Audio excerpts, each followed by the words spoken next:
सत श्री अकाल दोस्तों, स्वागत है आपका हमारे सोशल मीडिया प्लेटफॉर्म पे। आजकल चुनावी माहौल जो है इतना गरमाया हुआ है क्योंकि कल से चुनाव जो है शुरू होने जा रहे हैं। कुछ राज्यों में 5 राज्यों के चुनाव आ रहे हैं और धड़कनें सबकी बढ़ रही हैं। लेकिन जहां एक तरफ कुछ लोगों की धड़कनें बढ़ रही हैं, वहीं कुछ लोग इत्मीनान से बैठे भी हुए हैं, क्योंकि वो जानते हैं कि सच का बोलबाला, झूठे का मुंह काला होने जा रहा है। ये मैंने कहावत कही है, तो इस कहावत को किसी और नजरिए से मत सोचिएगा, क्योंकि जो जो जीतेगा, जनता की कोशिश रहेगी कि वो सच्चे आदमी को जिताए और उसको जिताए, उस नेता को जिताए जो उनकी बात को सुनता हो, जो उनके मन की बातों को सुनता हो, केवल अपने मन की बातों को ना सुनाता हो। तो ये बहुत जरूरी है कि आप लोग नेता ऐसा चुने कि जो आपको सुने, ना कि खुद की सुनाता रहे। और दूसरी बात, जैसा कि आप जानते हैं कि 5 राज्यों में चुनाव कल से शुरू हो रहे हैं, 7 नवंबर से शुरू हो रहे हैं, आज 6 नवंबर है। तो हो सकता है कि बहुत ज्यादा उथल पुथल हो, क्योंकि जब कोई हारने लगता है तो वो सारे हथकंडे अपनाता है ताकि वो जीत जाए। लेकिन भाग्य जो है वो नहीं बदला जा सकता। जब झूठ का, फरेब का, धोखे का अंत आ जाता है तो बहुत कुछ लोगों को समझ आ जाता है कि अब इसका अंत होना जरूरी है। तो अभी जो है लोगों को ये समझने के लिए बहुत जरूरी है कि वो देखें कि ये जो सरकार है वो कैसी है, सच्ची है या झूठी है, इनके नुमाइंदे जो हैं वो सच्चे हैं या झूठे हैं। तो ये सब देखना जनता के हाथ में है।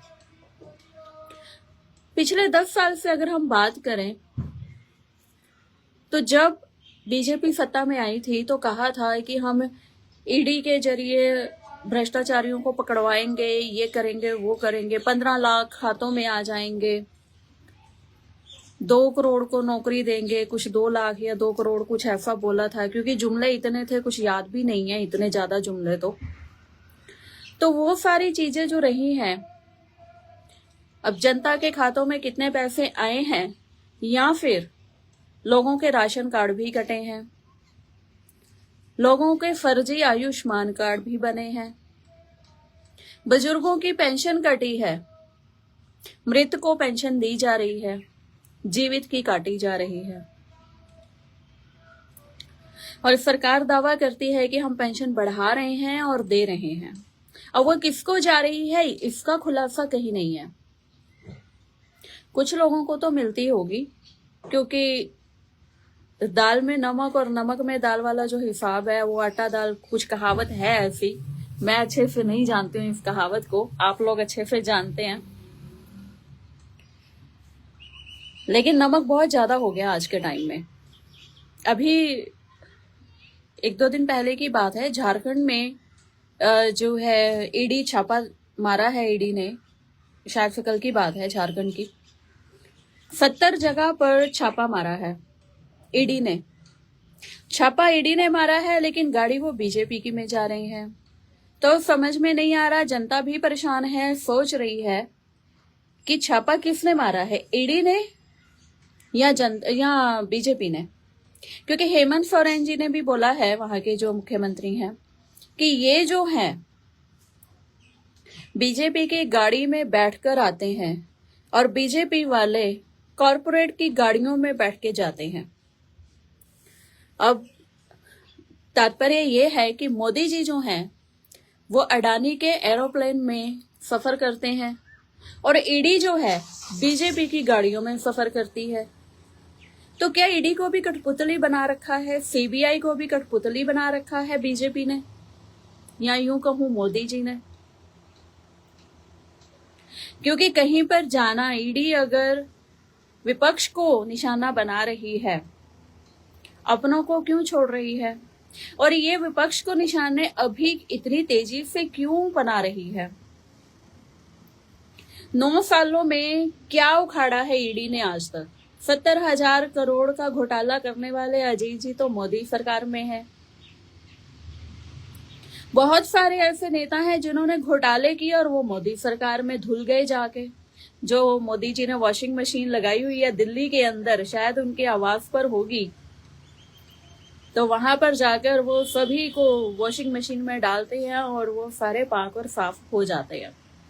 तो ये जो है आज के टाइम में बहुत देखने को मिल रहा है। अभी 2 तारीख की बात है, 2 नवंबर की ही, कि केजरीवाल जी को ईडी का नोटिस गया। अब केजरीवाल जी भी ईडी से ही रहे हैं, तो वो भी जानते हैं सारी चीजों को कि क्या होता है क्या नहीं होता है। आईआरएस में थे वो, तो उन्होंने जवाब दिया कि भैया आपने जो हमें लेटर भेजा है कि केजरीवाल को बुलाया जाए, लेकिन आपने स्पष्ट नहीं किया कि केजरीवाल, किस केजरीवाल को आप बुलाना चाहते हैं। पहली बात तो ये, केजरीवाल एक इंसान को या केजरीवाल मुख्यमंत्री को जो दिल्ली के हैं, या आम आदमी पार्टी के कन्वेयर को, मुख्य कन्वेयर को? आप किसको बुलाना चाहते हैं, पहले तो आप ये स्पष्ट करें। दूसरा, आपने ये स्पष्ट नहीं किया है कि आप मुझे किस लिए बुलाना चाहते हैं, किस केस के अंतर्गत बुलाना चाहते हैं। वो पढ़े लिखे हैं भाई, सवाल तो पूछेंगे ना ईडी से। अब ईडी सोच रही है कि किसी को भी उठा के हम भेज दें, नोटिस भेज दें और वो अपने हाथ बांध कर चला आएगा, तो हर कोई नहीं आता, पढ़े लिखे लोग भी हैं। पहले भी एक नेता को बोला गया था कि आप आइए ईडी के दफ्तर में, तो उन्होंने भी कहा कि भैया मैं चुनाव सरगर्मियों में हूं, प्रचार में हूं, अभी नहीं आ सकता हूं, इस तारीख को आऊंगा और आऊंगा जरूर, और अपने कन्वीनियंट के अनुसार आऊंगा, क्योंकि आपने तो बुलाया ही है ना कुछ पूछने के लिए, तो मैं आ जाऊंगा जब फ्री होऊंगा। उन्होंने अपनी डेट को भी ऐलान कर दिया और बाद में ईडी को हाथ जोड़ने पड़े कि भैया आप मत आइए, क्योंकि उनके जो कार्यकर्ता थे, पब्लिक थी, जनता थी, वो आगे आ गई। क्योंकि ईडी जो है वो केवल इशारों पर काम कर रही है, अपना जमीर वो गवा चुकी है, सीबीआई अपना जमीर गवा चुकी है। हर अधिकारी जो है इस टाइम पे, अगर मीडिया की भी बात करें तो वो भी बिका हुआ है, कुछ डर से और कुछ पैसे से। और ये कब तक चलेगा ये जनता बताएगी, क्योंकि जनता जनार्दन है, जनता का समय आता है। इतना ज्यादा भ्रष्टाचार को बढ़ावा देना आज से पहले कभी नहीं हुआ।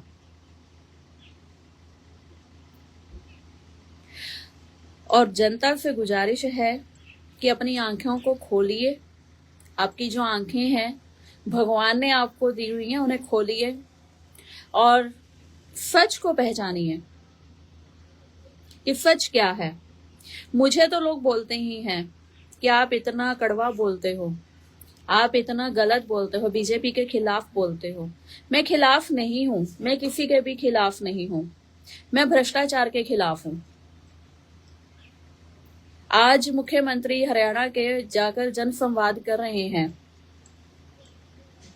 लेकिन ये जन संवाद पिछले 9 सालों से कहां पर था।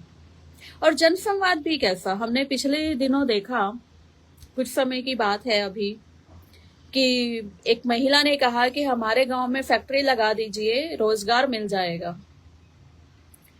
तो मुख्यमंत्री जी ने जवाब दिया कि आपको अभी जो नासा में जाएगा ना, अगला जो अंतरिक्ष यान जाएगा, चंद्रयान जाएगा, तो उसमें आपको बिठा के भेजेंगे। ये हमारे मुख्यमंत्री का गैर जिम्मेदाराना जो बयान था वो बेहद शर्मनाक था। और शर्म तो खैर बची नहीं है बीजेपी की सरकार में, तो जो भी है उनको ठीक लगता है। कोई बोलता है तो उसको चुप कराने के लिए वो जिस हद तक जाना चाहे जा सकते हैं। ना कोई उनको रोक सकता है ना टोक सकता है। हो सकता है कि इस वीडियो के बाद मुझे भी, पहले भी फोन आए हैं, मुझे डायरेक्टली तो एक ही फोन आया है, लेकिन इनडायरेक्टली बहुत आए हैं। और अभद्र भाषा का जो प्रयोग किया जाता है वो आप समझ सकते हैं कि अगर एक आदमी पत्रकार हो, मेल पत्रकार हो, तो उसको वो किस तरीके से बात करते हैं, और अगर फीमेल पत्रकार हो जो अपनी आवाज उठाती हो तो उसके लिए वो किस तरीके की अभद्र भाषा का प्रयोग करते हैं। ये किसी से छुपा नहीं है। और ऐसा ही कुछ टिप्पणियां मुझे अपने बारे में भी सुनने को मिली, जो मुझे बताई गई इनडायरेक्टली कि अभद्र भाषा का प्रयोग किया जा रहा है, आप अपनी जुबान को लगाम दीजिए, आप मत बोलिए। लेकिन क्या करूं, रहा नहीं जाता, बोल देती हूं। तो अभी खैर इतना ही। आगे देखते हैं कि इस वीडियो के बाद डायरेक्टली या इनडायरेक्टली कितने कॉल्स आते हैं या क्या होता है। कुछ बुरा भी हो सकता है, लेकिन कोई बात नहीं, सच बोलना नहीं छोड़ूंगी, झूठ का साथ कभी नहीं दूंगी। और कुछ लोगों को लगता है कि जब कमेंट करते हैं कि रिश्वत लेने का जो मैंने एक पोस्ट डाला था कि तुम साथ चलो, मैं उनको भी बता दूं, आप लोग हैं जो रिश्वत लेते और देते हैं, हम नहीं।